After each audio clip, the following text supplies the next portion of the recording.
मुझे इनके ऊपर फख्र है, ये कौम के फख्र है, कौम के फख्र, कौम के बेटे हैं। भाड़ में जाओ तुम। फख्र है। मरसू मरसू सिन्ना डेसू ढैंचू ढैंचू खोते कहीं के जलील लोग। दोस्तों नमस्कार, जय हिंद। स्वागत है आप सभी का एक और नए वीडियो में। गौरव भाई आपका भी स्वागत है भाई। जय हिंद दोस्तों। तो गौरव भाई आज फिर से एक बार मैं लेके आया हूँ सर हिप्पो का बच्चा, मतलब हिप्पो दरियाई घोड़ा बोल सकते हो, या फिर शतुरमुर्ग का आखिरी अंडा भी बोल सकते हो, दरियाई गधा भी बोल सकते हैं। हाँ एक बार याद होगा सर, छिला हुआ आलू लेके आया था, फेंक रहा था इंडियन नेवी और अपनी पाकिस्तानी नेवी के बारे में, याद है? समझ गया सर, समझ गया। हाँ जी। सॉरी, माफी चाहूंगा, थोड़ा सा तबीयत भी लग रहा है मुझे, खांसी जुकाम। हाँ तो गौरव भाई उसी का वीडियो, मजेदार वीडियो है, मतलब वही लंबी लंबी फेंक रहा है। सुनाते हैं पहले, सीधे वीडियो की तरफ ही चलते हैं यार, क्या ही देरी करते हैं यार लेकिन तुम विश नहीं करोगे यार, अब नालायकों को विश नहीं करोगे आज हैप्पी बर्थडे। नालायकों को भाई बढ़िया हुआ भाई, हमसे ये दूर अलग हो गए। नालायकों खुश रहो, मस्त रहो और घास खाओ, जितना हो सके उतना घास खाओ। ओके चलते हैं और भाई पहले वीडियो की तरफ, है ना? लेकिन हमारे बहादुर सिंह भाई, थैंक यू आपका सपोर्ट करने के लिए यूपीआई पे। भाई लोग वीडियो पसंद आए लाइक शेयर एंड चैनल को सब्सक्राइब जरूर कर लेना। चलो और भाई लेट्स गो, आगे चलते हैं। ये इंडिया अपनी नेवी की एक्सपेंशन पर $28 बिलियन से ज्यादा खर्च करने जा रहा है। इसको क्या हो गया एकदम? अच्छा नवीद भाई, देखें ये सिर्फ अपनी नेवी के ऊपर नहीं है, अदरवाइज भी बहुत ज़्यादा स्पेंडिंग कर रहे हैं अपनी मिलिट्री पर। अच्छी चीज़ है, ठीक है, अगर अपने दिफा के लिए समझते हैं कि हमें खर्च करना चाहिए तो ज़रूर करें, लेकिन ब्लाइंड इन्वेस्टमेंट नहीं होनी चाहिए। इन्होंने किया क्या अभी तक? आप सिर्फ मई 2025 ऑनवर्ड्स देखें, $40 बिलियन की इन्होंने फ्रांस के साथ रफाल डील की। $3 बिलियन, तकरीबन $3 बिलियन इन्होंने एमका के प्रोटोटाइप के लिए। $5.5 बिलियन जो अभी रिसेंटली इनकी डिफेंस एक्विजिशन काउंसिल ने अप्रूव किया।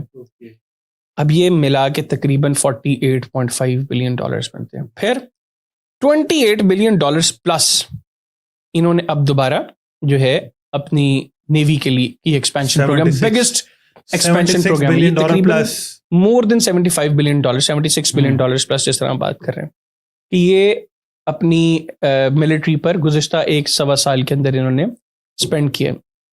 अब ये कर के रहे हैं, इनकी अप्रोच इनकी नेवी को लेकर के, हम पहले एमका को भी डिस्कस कर चुके हैं, हम रफाल डील को भी डिस्कस कर चुके हैं।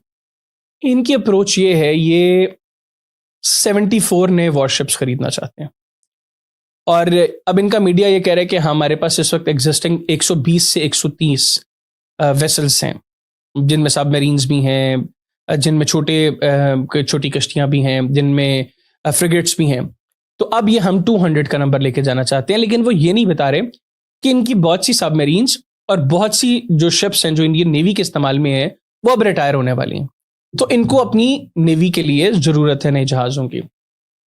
सेकंड, पाकिस्तान ने जो चीन के साथ हंगूर क्लास अटैक सबमरीन्स का जो कॉन्ट्रैक्ट किया, और अब पहली हंगूर क्लास अटैक सबमरीन चाइना से पाकिस्तान आ गई, और अगली 2 से 3 सालों में, अगर मैं गलत नहीं हूं तो 2028 तक जो 4 सबमरीन्स इस प्रोजेक्ट के तहत पाकिस्तान में बन रही हैं और 4 चाइना में बन रही थी, जो अब 3 रह गई, ये 8 सबमरीन्स जो हैं ये पाकिस्तान की नेवल फ्लीट का हिस्सा होंगी, जिसमें से फिर पाकिस्तान शायद मुस्तकबिल में बे ऑफ बंगाल में भी कुछ डिप्लॉय करे। अब ये जो सबमरीन्स थी, अटैक सबमरीन्स, 2 चीज़ें थी। एक तो हंगूर के नाम से भारत को बड़ा खौफ है, हमने डिस्कस किया था कि किस तरीके से हंगूर जो है वो भारत के लिए, भारतीय नेवी के लिए खौफ की अलामत है। दूसरा, इसमें एआईपी टेक्नोलॉजी है, एयर इंडिपेंडेंट प्रोपल्शन। यार तुम्हें खौफ नहीं आता हंगूर के नाम से? तुम्हें खौफ नहीं आता डीसी? ना मुझे तो अंगूर का नाम सुन के लंगूर याद आ जाता है सर। मुझे खौफ क्यों आएगा सर? खौफ तो आपको आना चाहिए। बे ऑफ बंगाल की बात कर रहा है सर, खौफ तो आपको आना चाहिए, आपके नीचे। दोस्तों जो मैं आप लोग भी कमेंट करके बताओ यार। लेकिन डीसी खौफ एक्चुअली में पाकिस्तानियों को आना चाहिए हंगूर के नाम से सर। जब भी हंगूर का नाम पाकिस्तानी लेते हैं ना, तो कुछ पाकिस्तानियों के दिमाग में सर आसिम मुनीर के अंगूर याद आते होंगे। अच्छा, वो भी चाइना बना रहा है क्या? इनके बस की बात नहीं है बनाना वो। तो पाकिस्तानियों के लिए खौफ इसलिए है ना डीसी, क्योंकि उनको चाटना पड़ता है ना बार बार यार। अब्बासी मुनी के चाटेंगे नहीं तो फिर काम नहीं चलेगा। बिल्कुल। इससे क्या होता है कि जो आपकी सबमेरीन है, इसका अंडर वाटर टाइम जो है वो थोड़ा सा बढ़ जाता है। सेकेंडली, इसको जो है वो डिटेक्ट करना कंपैरेटिवली दैट इज डिफिकल्ट। तो इंडियन नेवी के पास इस तरह की सबमेरीन्स नहीं थी, तो इन्होंने अब जर्मनी से $8 अरब के एक अग्रीमेंट के ऊपर ये काम कर रहे हैं, जिसमें इसी टेक्नोलॉजी की सबमेरीन्स इन्होंने 9 से आगाज किया था कि पाकिस्तान ने 8 लिए तो हम 9 लेंगे। 9 के बाद ये फिर 8 पे आ गए। अब कुछ इत्तलात हैं कि शायद इनिशियली ये 6 सबमेरीन्स अभी फाइनलाइज नहीं हुई, पता नहीं चीज़ें फाइनलाइज होती हैं या नहीं होती, लेकिन कुछ लोगों का ख्याल है कि चीज़ें काफ़ी एडवांस स्टेज पर हैं और किसी भी वक्त जो है ये डील अनाउंस हो सकती है, जिसमें ये जर्मनी से AIP टेक्नोलॉजी की जो सबमेरीन्स हैं, नई सबमेरीन्स हैं, वो 6 ये भारत लेने जा रहा है। अच्छा, दूसरा फिर जो मैंने आपको वॉरशिप्स का बताया, तीसरा ये समझ इनकी ज़रूरत भी ज़्यादा है हमसे। हमारी जो कोस्टल लाइन है that is of around 1100 kilometres, उससे भी कम है। इंडिया की जो है इनके आइलैंड्स जो है और प्लस इनकी जो कोस्ट लाइन है सारी, इसको आप देखें तो ये 11,000 किलोमीटर्स बनती है। तो इनको अपनी कोस्ट लाइन की प्रोटेक्शन के लिए डेफिनेटली हमसे एटलीस्ट 10 टाइम्स ज़्यादा रिसोर्सेज की ज़रूरत है। तो 10 टाइम्स ज़्यादा इनके पास रिसोर्सेज है नहीं इस वक्त, तो उनको भी पूरा करने के लिए जो गैप है ये इसके ऊपर काम कर रहे हैं। तीसरी चीज, इनके मतलब औकात टकेगी नहीं है, लेकिन ये सोचते हैं कि जी हम दुनिया की पता नहीं कितनी को बड़ी ताकत है। ये अपने कुछ मजीद एयरक्राफ्ट कैरियर्स के ऊपर भी काम कर रहे हैं और ये ना ब्लू वाटर फोर्स बनाना चाहते हैं जी। ब्लू वाटर फोर्स इनका 2035 तक इनका प्लान है कि हम एक ब्लू वाटर फोर्स बनाएं और फिर इंटरनेशनल वाटर्स में भी हमारी एक बड़ी प्रेजेंस हो। तो जो मेरी कुछ लोगों से बात हुई इस हवाले से, जो दोनों ममालिक की नेवी की आप कह लें कि ताकत को भी समझते हैं, उनकी एबिलिटीज़ को भी समझते हैं, उनका ये ख्याल है कि ये सिर्फ महज अच्छी लफाजी है। हाँ। और ये अच्छे आप कह लें कि अपने लोगों को पब्लिक को बेवकूफ़ बनाने के लिए ये अच्छी बातें, प्रैक्टिकली इंडियन नेवी की औकात नहीं है कि वो ये सब कुछ कर सकें। दूसरा ये कि अच्छा, यहाँ पे इसको थोड़ा औकात याद दिला देते हैं क्योंकि पहले मतलब यार जिस एक्सपर्ट का ये नाम ले रहा है ना, वो ये सर वो हमारे यहाँ पे बैठ के इंडिया में ही बैठ के जो बकवास करता है ना, प्रवीण सानी। हाँ, वही एक्सपर्ट है सर, वही बैठ के इसके साथ में पॉडकास्ट करता है सर। अच्छा, मुझे नहीं पता। बढ़िया है, ठीक है। अंधेरे में रखने का तरीका अच्छा है, बढ़िया है यार, ठीक है, अच्छी बात है। हम तो ये बिल्कुल सही बात है, बिल्कुल रखना चाहिए। और ऐसे लोगों के साथ ही पाकिस्तानी को पॉडकास्ट करने की आवश्यकता है। और सोचो ना, ऐसी मानसिकता के लोगों के साथ में बैठ के पॉडकास्ट कर रहा है वो बंदा यार, ऐसे लोगों के साथ। मतलब देखो, मार खा खा के पाकिस्तानियों का भुरकस निकले। ये कह रहा है कि इंडियन आवाम को बेवकूफ बनाने के लिए। यार इंडियन आवाम इतने पढ़े लिखे हैं, और क्यों सुनो, यहाँ पे इंटरनेट है, यहाँ पे सब कुछ है, लोगों की मानसिकता है, वो सही सोचते हैं, उनका थॉट प्रोसेस है, वो समझ सकते हैं चीजों को, क्या गलत हो रहा है, क्या सही हो रहा है। ये की जैसे आवाम नहीं है यहाँ पे। हमारे यहाँ पे इंटरनेट सही काम के लिए यूज किया जाता है, वो देखने के लिए नहीं किया जाता सर, पॉर्न देखने के लिए। ठीक है, सबसे बड़ी बात ये है, हम यहाँ पे इंटरनेट पे तुरंत सर्च मार लेंगे अगर ऐसा कुछ होगा तो। औकात की बात कर रहा है यार, मार खा खा के तो आधे टुकड़े हो गए, ठीक है, एक टुकड़ा अलग पड़ा हुआ है कोने में इधर, उसके बाद फिर भी औकात की। फिर वर्ल्ड का दुनिया का सबसे बड़ा सरेंडर करा हुआ है पाकिस्तान ने, औकात की बात कर रहा है। अभी रिसेंटली पिछले साल मार खा खा के जो है एक न्यूक्लियर कंट्री ने दूसरे न्यूक्लियर कंट्री पे, ये भी सिर्फ वर्ल्ड रिकॉर्ड है, आज तक कभी नहीं ऐसा हुआ, पेलम पेल कर दिया। औकात की बात ये खुद पाकिस्तानी बोलते हैं ना कि हमारा मतलब जो नेवी का फ्लीट था वो वापस आ गया था। ठीक है, हमने वापस बुला लिया, मान लेते वो वापस आ गया ऑपरेशन सिंदूर के टाइम पे, लेकिन इनकी नेवी भाई साहब दूसरे जहाजों के पीछे छिपी हुई थी। कॉमर्शियल जहाजों के पीछे कराची में छुपी हुई थी सर। सैटेलाइट मतलब हमारी नेवी वापस आ गई, फिर भी इनके पीछे छिपी हुई है, उनके पीछे इतनी फटी हुई थी। इनके फाइटर जहाज इधर कॉमर्शियल जहाजों के पीछे छुप रहे थे, इनकी नेवी के जहाज उधर कॉमर्शियल जहाजों के पीछे छुप रही थी। ये तो इनका हालत है, ये औकात तुम्हारी पूरी क्यों तुम्हारी। पहला ऐसा मुख देखा यार, टुकड़े होने के बाद भी इतनी बातें करते हैं, बड़ बोलापन।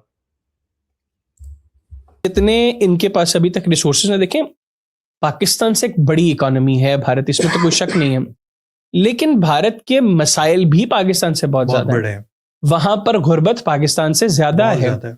वहां 1.5 पर अरब की तो आबादी है, और आपका देखना 70-80 करोड़ लोगों के पास वॉशरूम जैसी Washrooms बेसिक नहीं है। फैसिलिटी नहीं है। उनकी 80% के करीब पॉपुलेशन वो है जो 2 वक्त का खाना रोज नहीं खा पाती। फिर वहां पे अभी उनके बड़ी बातें उनके एजुकेशन सिस्टम की होती थी, माजी में अच्छा रहा होगा, अभी जब से इन्होंने अपने एजुकेशन सिस्टम को शिफ्ट कर दिया टुवर्ड्स आरएसएस आइडियोलॉजी, तो ग्रेजुअली वो भी दुनिया में इनके लिए एक प्रॉब्लम क्रिएट हो रही है। तो भारत के लिए आगे आने वाले साल कोई बहुत अच्छे नहीं है। ये गुर्बत भी मजीद बढ़ेगी, बेरोजगारी भी मजीद बढ़ेगी, प्रॉब्लम्स भी वहां पर मजीद बढ़ेंगी। तो ये वो पैसा जो आप एक आम इंडियन की जिंदगी के मेयार को बेहतर करने बनाने पर के लिए खर्च कर लगा सकते सकते थे, हैं। सिर्फ अपने पॉलिटिकल एजेंडे को सर्व करने के लिए आप जो हरकतें कर रहे हो हाँ। उसका फायदा कोई नहीं हो रहा। वैसे भी उन्होंने एयरफोर्स के ऊपर इतना पैसा लगाया तो लगाया उसका तो- नतीजा क्या निकला? उनकी नेवी के ऊपर भी वो जितनी स्पेंडिंग कर रहे हैं उसका भी नतीजा जो है वो सिफर होगा। तो ये इस अप्रोच के साथ बुनियादी तौर पर ये काम कर रहे हैं, और ये इसके अंदर ठीक है वॉरशिप्स ले लें, मैंने बताया ना इनकी कोस्टल लाइन लंबी है, बहुत 11,000 बड़ी है। किलोमीटर की। सेकंड ये बात करते हैं जी कि हमारे लिए एक बड़ा चैलेंज जो है वो चाइना है, लेकिन ये चाइना के खिलाफ जो भी चीज़ लेते हैं वो स्पेसिफिकली चाइनीज थ्रेट को जहन में रख के नहीं लेते, ये बेसिकली पाकिस्तान को एड्रेस करते हैं, बात करते हैं चाइना की, लेकिन ये पाकिस्तान की की औकात नहीं कि और- चाइना को काउंटर करने के लिए कोई नहीं, स्ट्रेटजी औकात तो ये पाकिस्तान की भी को भी काउंटर नहीं कर वो सकते, पाकिस्तान को बेचते हैं कि बस। लेकिन ये चाइना के हवाले से डिस्कशन करके तो ये बुनियादी तौर पर ये मैं समझता हूँ कि कुछ चीजें अलार्मिंग हैं। हमें भी, मैं बार बार एक बात करता हूँ कि कोई शक नहीं है कि हमारी मईशत इस वक्त शदीद क्राइसिस का सामना है उसको, और हमें अपने लोगों का मेयार ज़िंदगी मज़ीद बेहतर करना, उस पर इन्वेस्ट करना है, लेकिन उसके लिए सबसे ज़रूरी चीज़ है एग्जिस्ट करना। हम एग्जिस्ट करेंगे तो हम तो अपने ही लोगों के सब लिए कुछ कुछ बेहतरी बेहतर कर सकते हैं इंशाल्लाह। और हमें एक बहुत बड़ा खतरा ये कहाँ से कहाँ बात पहुंची है, एग्जिस्टेंस का बात कहाँ से आ गया वही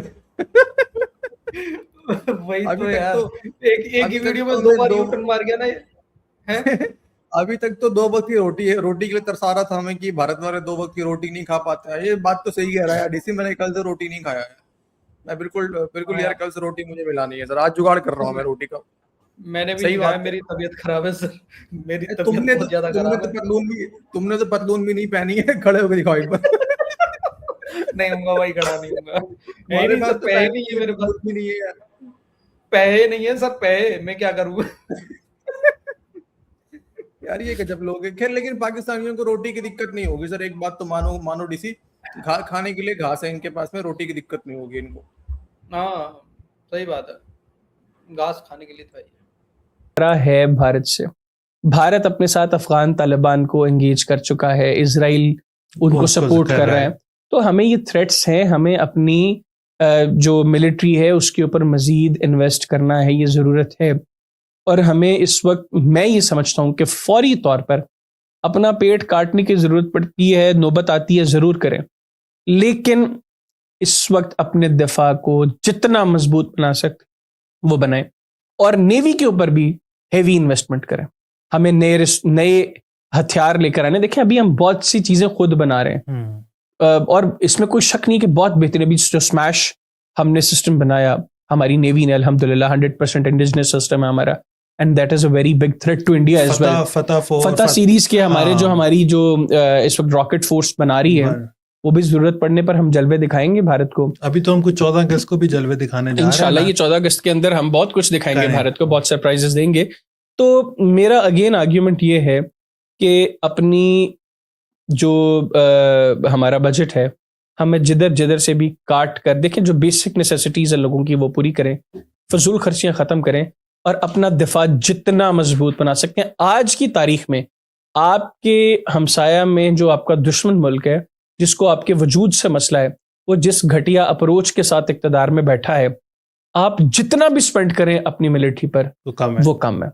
चलें एंड पे बताएं कि ये पाकिस्तान जो सरक्रीक पर अभी दिफाई मशकें कर रहा है, इससे भी इंडिया को कोई मसला आ रहा है? ये तो हमारा इंटरनल मैटर है, हम जो मर्जी करें। देखिए बुनियादी तौर पर बुज़दिल लोग हैं, कायर लोग हैं। हुआ क्या है, गुज़िश्ता साल त्रिशूल के नाम से इन्होंने एक मिलिट्री एक्सरसाइज की, और यहीं सरक्रीक पे ही था ये इसमें चीज। सरक्रीक था, ये गुजरात का था, एरिया था, राजस्थान था। राजस्थान का एरिया था, हमारा सिंध के साथ जो इनका एरिया लगता है।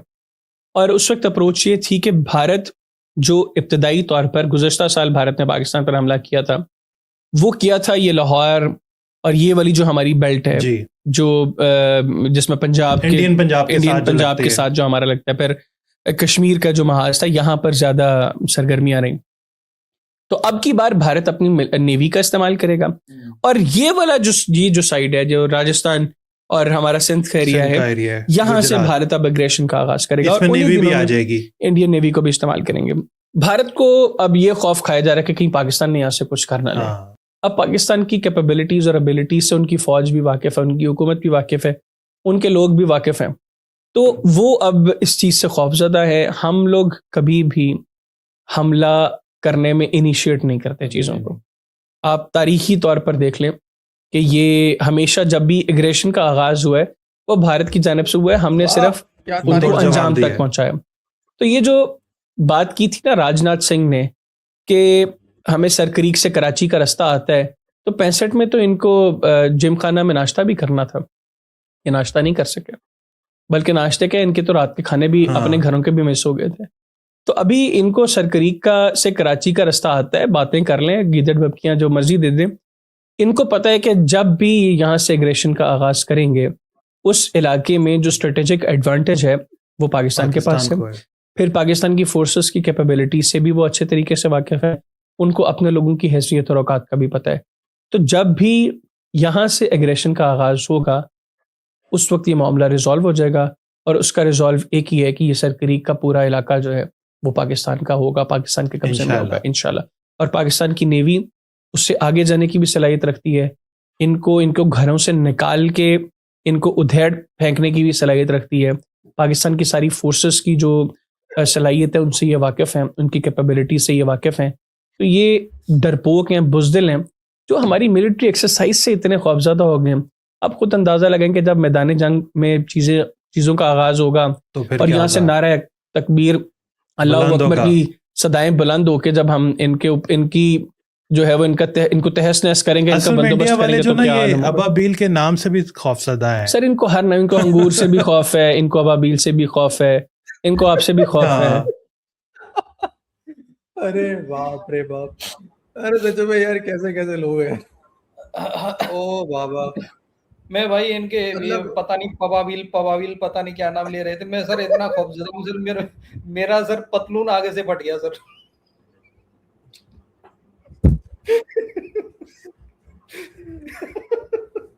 यार सर मतलब बहुत मैंने खौफजदा ना हूं। यार डीसी बहुत देशों का दूसरे देशों के साथ दुश्मनी है, बहुत देश है जिनकी दुश्मनी दूसरे देशों के साथ है, लेकिन मैंने इतनी बड़ी बड़ी फेंकते हुए सर किसी को आज तक कभी नहीं सुना है। इतनी बड़ी बड़ी फेंकते हुए, अब वो भी ऐसा मुल्क सर है जो 4-4 5-5 बार पहले ही आ चुका है भाई, पतलूने खोल के गया यहाँ से, मार खा के गया है, उसके बाद भी इतना फेंक रहे होते हैं कि भाई पूछना नहीं है। अपने फौज के बॉडीज को लेने तक से मना कर दिया कि ना हमारे नहीं है, हमारे नहीं है पसंद। ये हाल है नहीं इनका। इसकी बात है, देखो पहल हमने नहीं की, मतलब साले तू history- अगर अपने जो जनरल्स रहे हैं पहले, जिन लोगों के टाइम में वॉर हुई है उनके बयान सुन ले, हाँ। अपने जितने भी नहीं, प्राइम मिनिस्टर थे उस दौर के, उन प्राइम मिनिस्टर्स के बयान सुन ले, वो खुद बोल रहे हैं कि हमने पहल की, डीसी हमने यार गलतियां वो तो करी। साजिश है यार, वो तो एआई वीडियो है सर, वो क्या बात कर रहे हो तुम यार। अरे यार अरे यार अजीब तो ठीक टाइप है, के हम जिस्म भी है एआई यार। से ही पेलेंगे फिर इस बार। एआई के थ्रू नहीं, पेलेंगे। मैं चाहता हूँ वो कुछ नहीं है सर, इनको लगता है ये तो बस 50-100 ब्रह्मोस मार दो सर, ये भागेंगे फिर ट्रम्प के पास भागेंगे वापस से। मैं ये कह रहा हूँ कि देखो मैं इसको सजेशन देना चाहूंगा दरियाई घोड़े को, सुनो दरियाई घोड़ा थोड़ा अपना गले वले का चर्बी वर्बी ये सब कम करो, गले में इतना चर्बी पता नहीं पेट में और चूतड़ में कितना चर्बी होगा, भागने में तकलीफ होगी, पहले वो कम करो ताकि भागने में आसानी हो, ठीक है। हाँ, और आज ही कटोरा शरीफ ने बयान दिया है ना सर, एक एक बूंद हमारी रेड लाइन है, साला हाँ। इनकी रेड लाइन क्रॉस नहीं हो रही है यार। एक एक बता दो बूंद यार। पानी इसका, ये समझ रहे हो मतलब, समझ रहे हो डीसी, एक एक बूंद जो है इनका, एक एक बूंद पानी का, एक बूंद जो है इनका रेड लाइन है सर, मतलब कि बवासीर का हाँ। परेशानी है इनको। इनका रेड लाइन क्रॉस ही नहीं हो रहा है यार, मेरी समझ में यार कैसा रेड लाइन है यार इनका यार। हैं? सर अंदर अंदर जाता जा रहा है सर, रेड लाइन थोड़ा अंदर जाता जा रहा है और कुछ नहीं हो रहा यार, अजीब लोग ओके हैं यार। चलो बाकी छोड़ते हैं भाई लोग। यार भाई लोग आपका क्या मानना है अपनी राय कमेंट सेक्शन में जरूर देना। वीडियो पसंद आई हो लाइक और शेयर कर देना। मिलते किसी नेक्स्ट आराम। वीडियो में। जय हिंद भाई।